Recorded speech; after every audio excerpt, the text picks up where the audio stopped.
Requiem aeternam dona eis Domine. Porque al final de la labor y la vida es un trabajo fatigoso, se busca el descanso, el sosiego, la paz, el reposo. Y por eso es lo que pedimos para los seres que amamos, que descansen de sus fatigas, los que lucharon en esta peregrinación. Hay almas piadosas que además del rosario durante este mes, deseablemente las 3 partes, añaden esa devoción de los 100 requiem para ofrecerlos a los difuntos y formar con ellos una corona de 3000 requiem al final de este mes. Rex tremende majestatis, qui salvandos salvas gratis.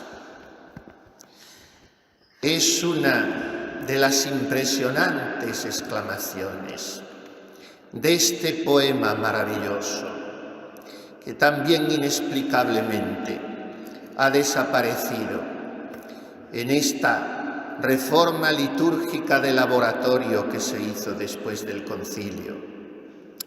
Venía atribuyéndose al biógrafo y amigo de San Francisco de Asís, Tomás de Celano, y estudios modernos no permiten asegurar esa autoría, pero tampoco adjudicársela a punto fijo a ningún otro. Esto me resulta hermoso. El Dies Irae es tan sublime y está tan por encima de las potencialidades poéticas de un hombre que se escapa a la hora de atribuirlo a uno o a otro. Aparte de que tiene algunas fases sucesivas, como por ejemplo la añadidura de las 2 últimas estrofas, cuyo metro no corresponde al de las otras anteriores, pero es como si se quisiera hacer hincapié en el concepto con que se ha abierto el poema, la ceniza en la que se resolverá todo al final de los tiempos. Solvet seclum in favilla. Así se empieza cantando. El siglo, el mundo, se disolverá en ceniza. Y al fin se repite nuevamente: lacrimosa dies illa, qua resurget ex favilla. Aquel día de lágrimas resurgirá de las cenizas. Ese polvo enamorado que dice Quevedo, que seremos cada uno de nosotros, resurgirá y volverá a alabar a Dios tras la resurrección de la carne. Hoy es día también de considerar la gravedad del pecado. Todo pecado causa en el pecador un doble estrago, mancha su alma y además, por si eso fuera poco, le hace merecedor del castigo. El pecado venial causa, digamos, simplemente, entre comillas, un disgusto a Dios y por tanto su expiación, su reparación, solo dura algún tiempo, mas el pecado mortal es una mancha que llega a deformar al culpable, distorsionándolo totalmente, y le hace objeto de abominación a los ojos de Dios. Por eso su sanción no puede consistir más que en el destierro eterno, a no ser que en esta vida el hombre consiga la revocación de la sentencia por medio de una confesión bien hecha o, en su defecto, porque sea absolutamente imposible realizarla, de un acto de contrición perfecta. Pero aún en este caso, lo que borra la absolución sacramental y la contrición del penitente es la culpa mortal y por tanto queda revocada la sentencia de condenación. Pero el pecador convertido no se ve libre de toda deuda, aunque a veces puede ocurrir, como sucede en el bautismo o en el martirio, que el desbordamiento de la gracia es tan extraordinario que hace desaparecer repentinamente en el hijo pródigo el abismo del olvido divino y borra hasta el último vestigio y las más diminutas reliquias del pecado. Pero esto solo lo consiguen el agua y la sangre, el bautismo o el martirio. En los demás, la acumulación de lo que llamamos el reato de la pena hace que la confesión no sea suficiente, porque es muy raro el penitente que a la confesión lleva una contrición perfecta, o sea, proporcional a la ofensa de Dios.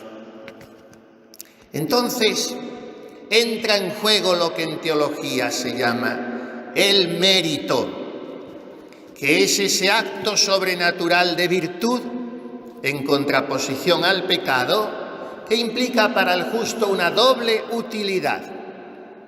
Con él merece un nuevo grado de gracia y además con él satisface por la pena debida a las faltas pasadas.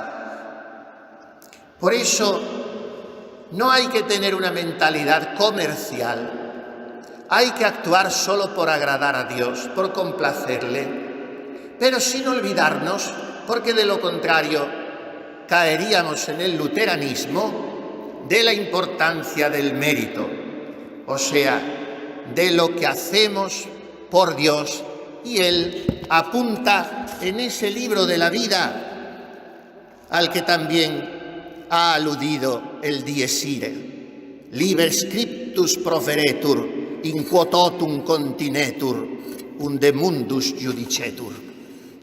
En ese libro divino está anotado todo, y ahí va él sumando los méritos de las almas fieles.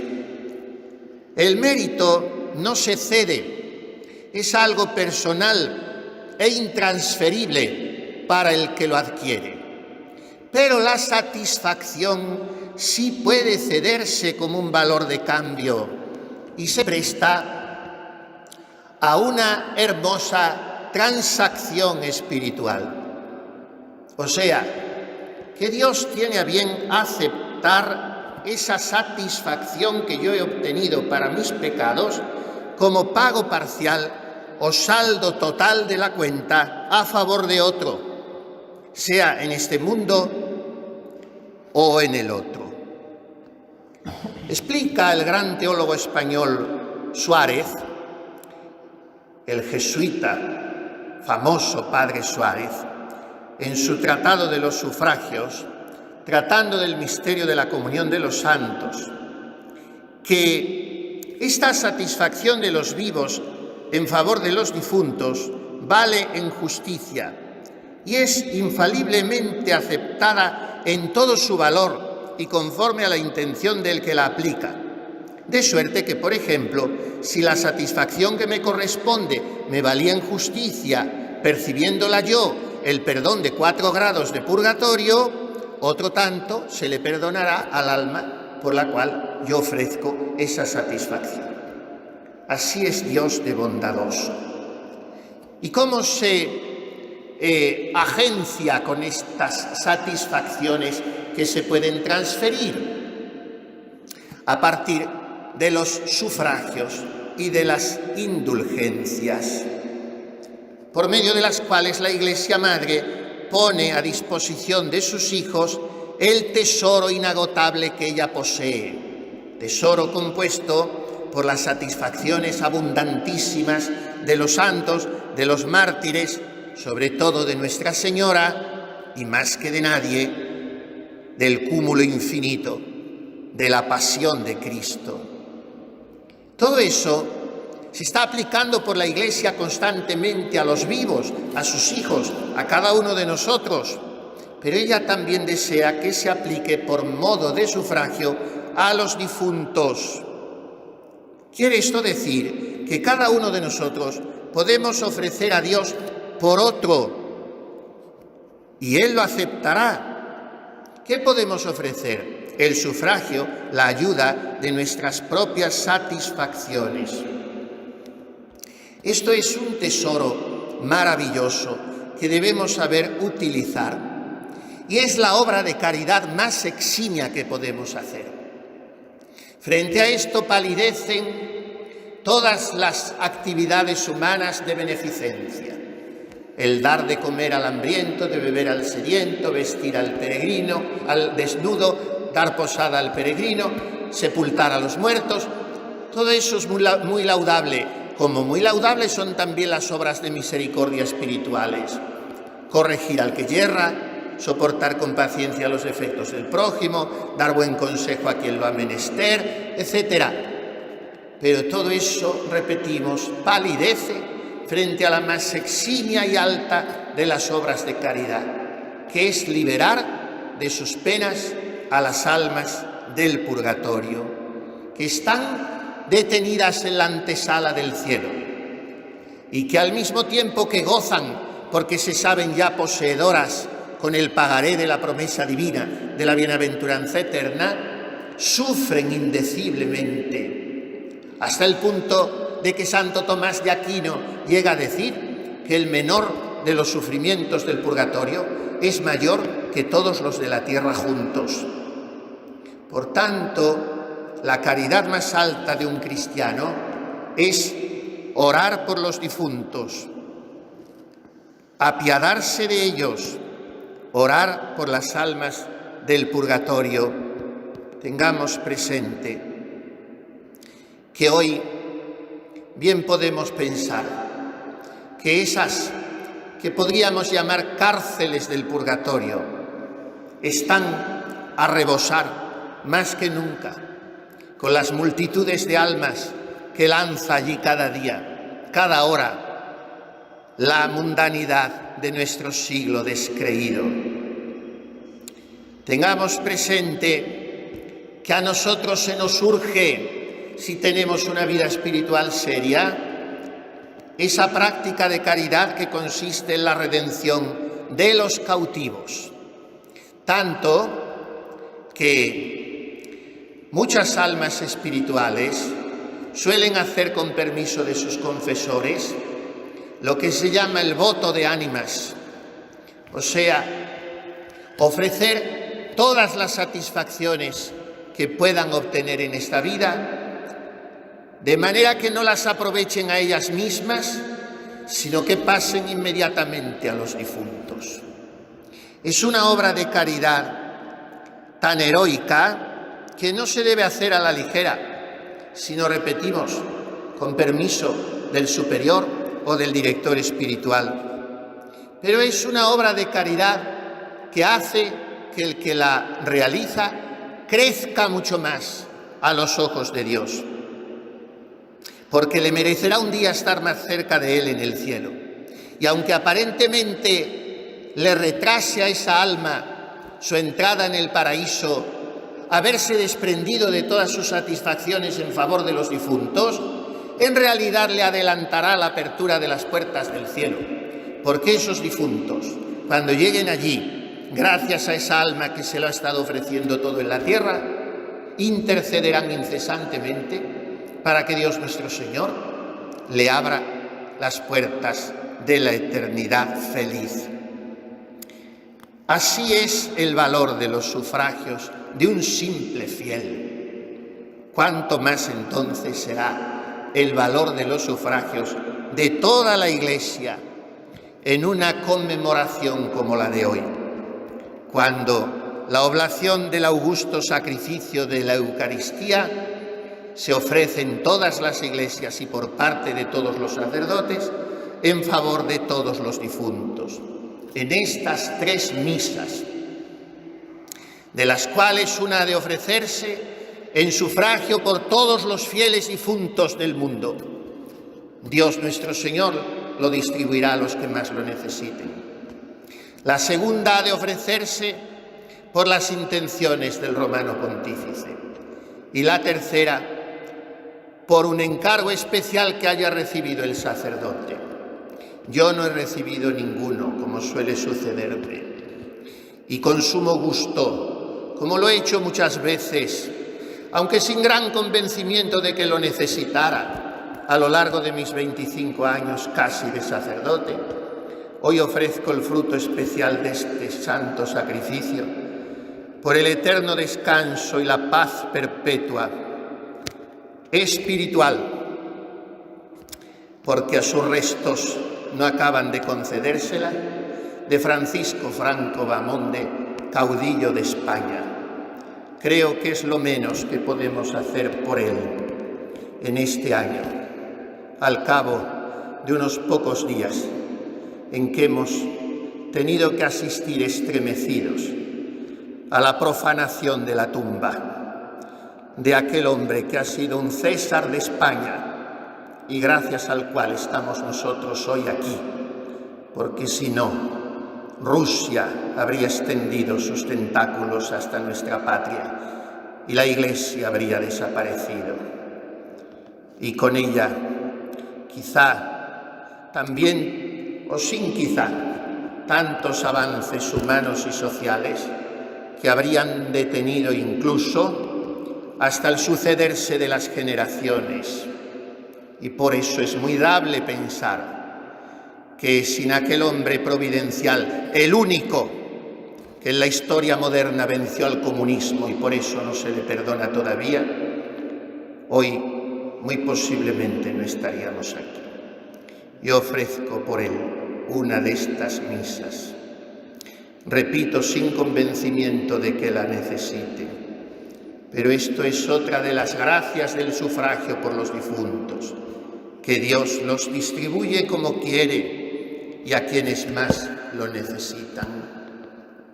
Sigamos, porque hoy es larga la función, puesto que empalmamos las 3 santas misas, según la facultad que a inicios del siglo XX concedió el Papa Benedicto XV a los sacerdotes, consternado ante la realidad de que la Gran Guerra, la Primera Guerra Mundial, había hecho morir en los campos de batalla a miles de soldados que no tendrían nadie que rezase por ellos.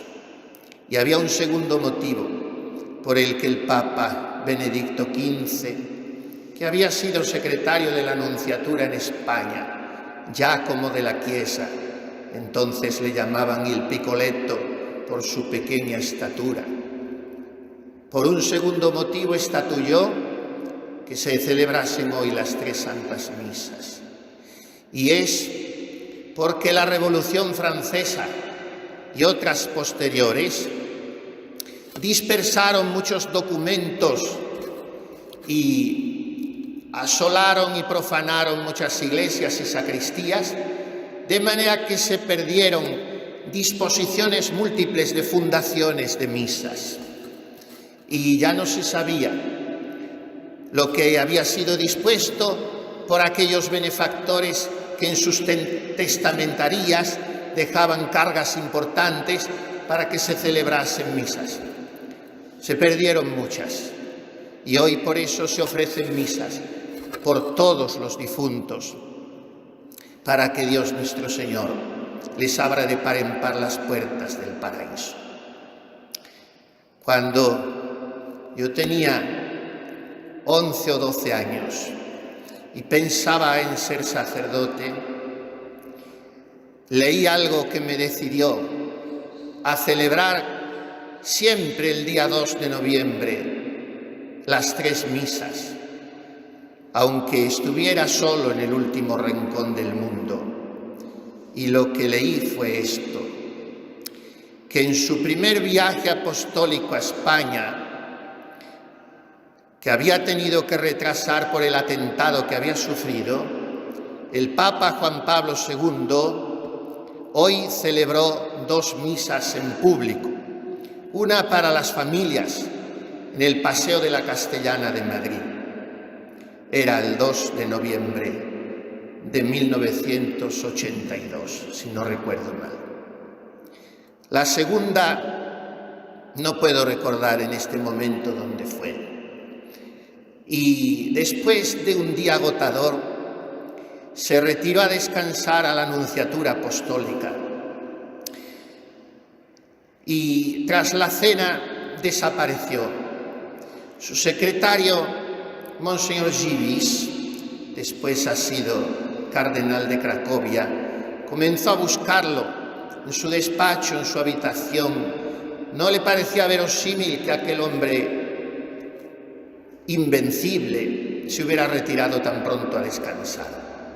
Y por fin fue a la capilla y encontró allí al Papa celebrando él solo, después de prepararla también en solitario, su tercera misa. No se iba a descansar.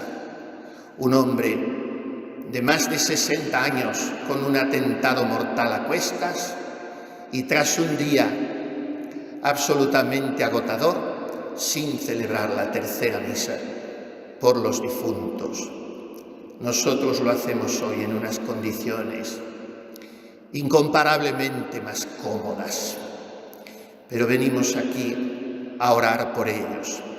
Bastara que estuviese solo el sacerdote en el altar. No añade nada la presencia de los fieles como tal a la Santa Misa, más que un elemento psicológico, devocional, espiritual y orante, pero al valor en sí del sacrificio augusto del Calvario.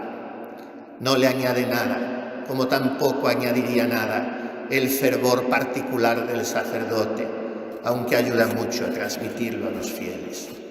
Es Jesucristo el gran protagonista, el único protagonista. Es Jesucristo el sacerdote, el intercesor. Es Jesucristo el ara y la hostia. Es Jesucristo la voz que clama al Padre. Es Jesucristo el abrazo llagado y crucificado a su iglesia, militante y purgante.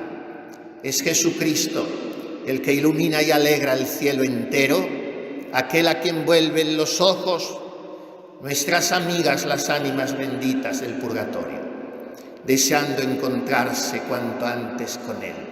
Y es a Jesucristo al que se alzan nuestras voces pecadoras para decirle en esta Santa Misa: dale, Señor, el descanso eterno.